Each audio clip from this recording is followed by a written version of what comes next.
Happy Valentine's Day. It is Saturday, February 14th, 2026. And I have to say, if you were looking for romance or, hearts and flowers. Yeah, don't look here. Do not look anywhere near Los Angeles City Hall right now. Because judging by the mountain of documents we have to get through, there is absolutely no love lost in this city's politics this week. Oh, ugly is probably putting it politely. Right. Machiavellian might be the better word. The filing deadline for the LA mayor's race, it just passed last Saturday, February 7th. Okay. And what was supposed to be a standard, maybe even boring re-election for Mayor Karen Bass has just turned into a total free-for-all. It's basically, it's actually a literal reality show at this point. It includes a reality star, yeah. We will get to him. But today, we are unpacking the chaos of the 2026 Los Angeles election.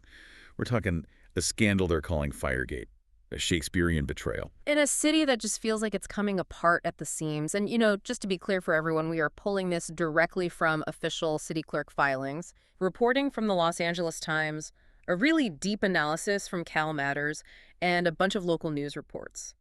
So our mission today is pretty simple. Yeah. Has basic competence finally died in Los Angeles?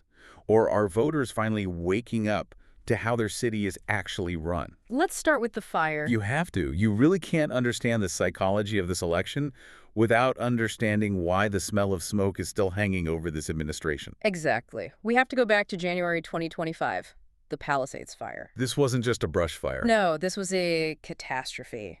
12 people died. Whole neighborhoods in the Palisades were just wiped out. It was one of those events that changes a city's psyche. And usually a disaster like that is a moment for a leader to step up, right? You put on the windbreaker, point at some map. The Giuliani moment, yeah. Exactly. But here, the narrative shifted from tragedy to liability. And liability is the key word. That's where this whole Firegate thing comes from. The bombshell from the LA Times. The bombshell.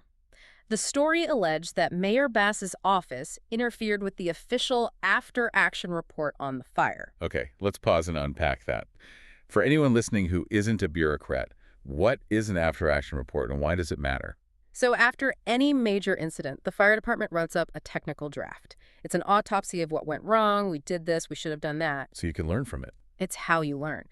But the allegation here is that the mayor's team saw the draft and basically said, whoa, we can't release this. Because it made them look bad. Incompetent. It was worse than that. It made them look legally liable. The report supposedly detailed failures to pre-deploy resources. Okay, what does that mean in plain English? It means they saw the red flag conditions. They knew the Santa Ana winds were coming. They should have been ready. But they didn't have the trucks and crews staged in the right places before the sparks flew. And the allegation is the mayor's office sat on that draft and demanded it be watered down. To remove those specific findings. Yes. And the reason was? To avoid lawsuits. If the city admits in writing, we failed to deploy resources, that's negligence.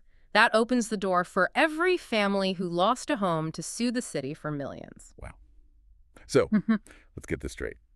The city fails to protect people. People die. And the accusation is the priority wasn't how do we fix this? It was how do we scrub the record so we don't get sued? That is the accusation. And it plays right into people's worst fears about government, that self-preservation matters more than public safety. Right.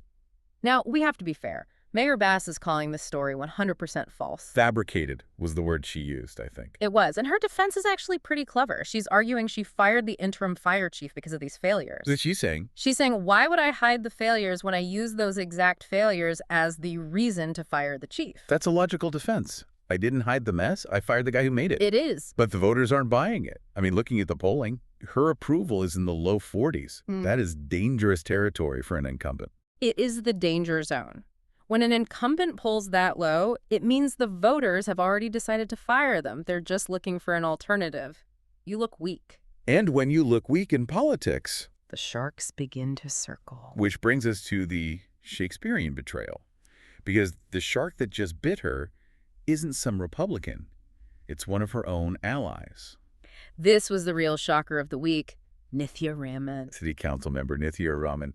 And she entered the race just hours before the deadline. Literally hours. And you have to understand, Raman and Bass were allies. Raman endorsed Bass last time. They're supposed to be on the same progressive team. So why do it? Why the last-minute backstab? Is it just pure ambition? It's ambition, but it's also opportunity. She smells blood in the water. Her quote was devastating. She said the city is at a breaking point. Wow. She's pointing to basic services, streetlights, safety, the stuff you pay taxes for, and saying it just isn't working. She's pitching herself as a change agent. Which is fascinating, because normally when a big city Dem mayor gets in trouble for competence, the challenge comes from the right, you know. Exactly. We need more police. Clean up the streets. But Raman isn't coming from the right at all.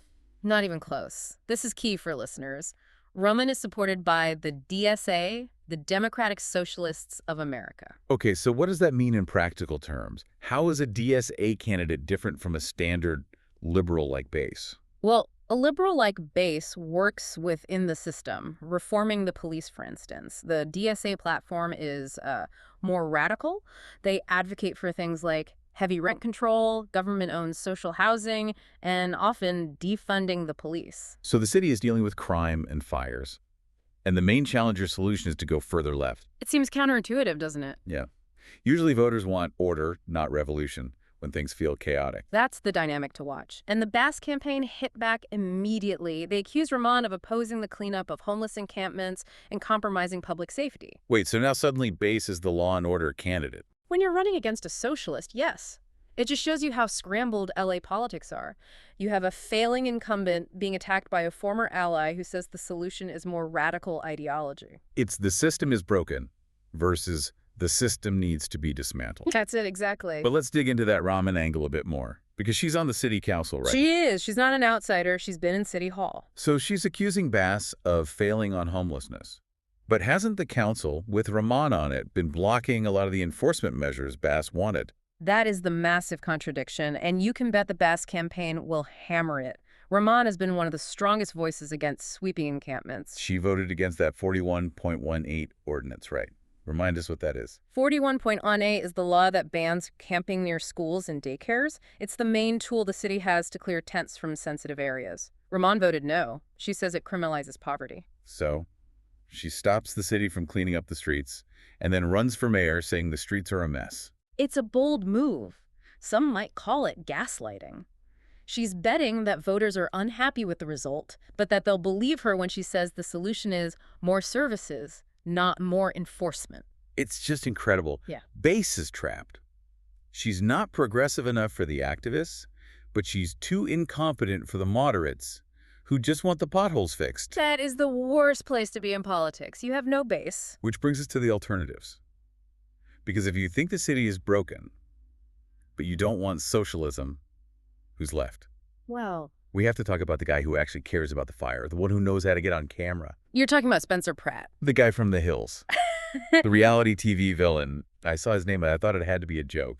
It's easy to dismiss him, but you have to look at why he's running. This isn't just a publicity stunt. No. He lived in the Palisades. He lost his own home in that fire. Oh, wow. So this is personal for him. It's extremely. His platform isn't about policy papers. It's just pure anger. He's saying the system failed us, and he's running as a Republican, or at least Trump adjacent, in a deep blue city. A Republican has zero chance in L.A., normally. But if the choice is failed incumbent, socialist challenger, or guy who's mad his house burned down, He might get some protest votes. he absolutely could. He's the throw a grenade in the room candidate. He's not running to govern, he's running to scream. Speaking of grenades, we have to talk about the billionaire who didn't run, Rick Caruso. Ah, yes. Everyone thought he was going to jump in for a rematch, right? It was the biggest will he won't he of the week. After the Firegate story broke, Caruso came out saying he was outraged and reconsidering a run. It sounded like a stump speech. It did. But then, just as quickly, he said no. Why?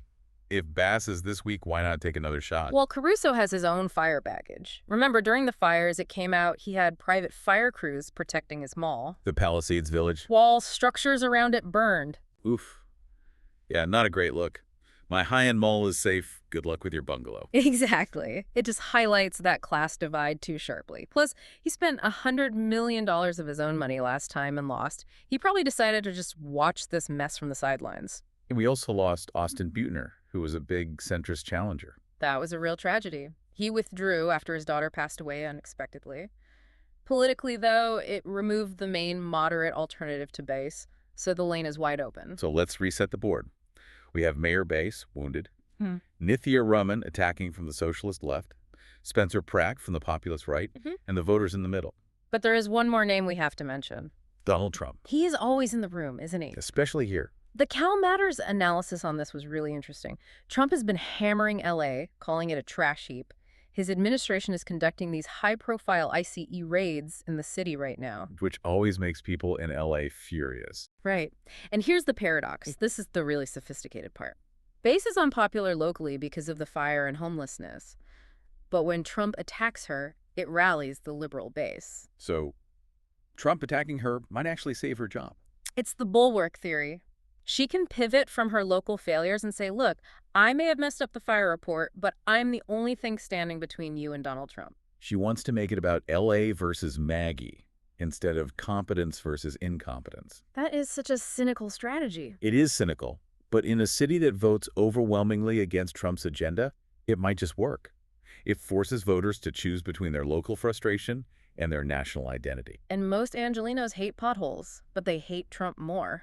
So what does this mean for you, the listener? What are you actually looking at on June 2nd? You are looking at a primary that is no longer about big policy goals. No one is talking about a grand vision for the city. It's about the absolute basics. Can you pick up the trash? Can you put out the fire? Can you keep the streetlights on? Exactly. And Firegate proves this isn't just a slogan, it's life or death. The accusation that an office would water down a safety report to save your own skin. It's the ultimate sign of a broken culture. It feels like the social contract is broken. We pay these high taxes and get a government that's more interested in PR management than disaster management. And that's where Nithya Raman comes in. She is betting people are so desperate for something different, they'll overlook the fact that her ideology has often made these problems worse elsewhere. She's banking on the anything but this vote. And Bass is banking on the fear of the right Trump, Spencer Pratt, to keep liberals in line. She's banking on the better the devil you know vote. It's a gamble on both sides. And the primary is June 2nd. If nobody gets 50%, which is very likely, then the top two go to a runoff in November. We could be dragging this drama out for the entire year. We absolutely will be. And a November runoff is on the same ballot as the midterms. Trump will be the main topic of conversation. That favors Base. So her best hope is just to survive June and ride the anti-Trump wave. Meanwhile, the fire victims are still waiting for answers. That's the strategy. It's political survival 101. But it ignores the rot at the center of City Hall. Well, the voters have a chance to make them fear it on June 2nd, or at least sweat a little. They certainly have options. But will Firegate actually stick? We're in February. June is a lifetime away in politics. It depends on what else comes out. If the original unredacted draft of that report leaks. Oh, that could be the end of the campaign. You know someone has that draft. Someone definitely has that draft. Yeah. And they are just waiting for the right moment to drop it. Probably about a week before the election. The May surprise. That would be the traditional timing, yes. So a city on the edge, a mayor on the ropes, a challenger from the far left, and a reality star from the right. It sounds like a movie script. But it's just Tuesday in Los Angeles. So what does this all mean for you? It means you need to pay attention to the actual record, to the documents, the votes. And ask yourself a simple question. Is the city working? If the answer is no, then you have to look at who's been in charge. It really is that simple. We're going to wrap it up there, but I want to leave with one final thought, a provocative one. Let's hear it. We keep asking if Nithya Raman's challenge will hurt Karen Bass. But in a city this liberal, does a challenge from the left actually help Bass? Does having a socialist in the race let Bass pivot to the middle and pretend she's the sensible moderate again? Could Raman be the exact foil Bass needs to distract everyone from the fire scandal? That is the million-dollar question. Does the presence of a radical make the incompetent incumbent suddenly look safe? Think about it. And hey, seriously, check your smoke detectors. Yeah. Because as we've learned today, the city might be a little late getting to you. Thanks for listening to The Deep Dive. Stay safe out there. Yeah.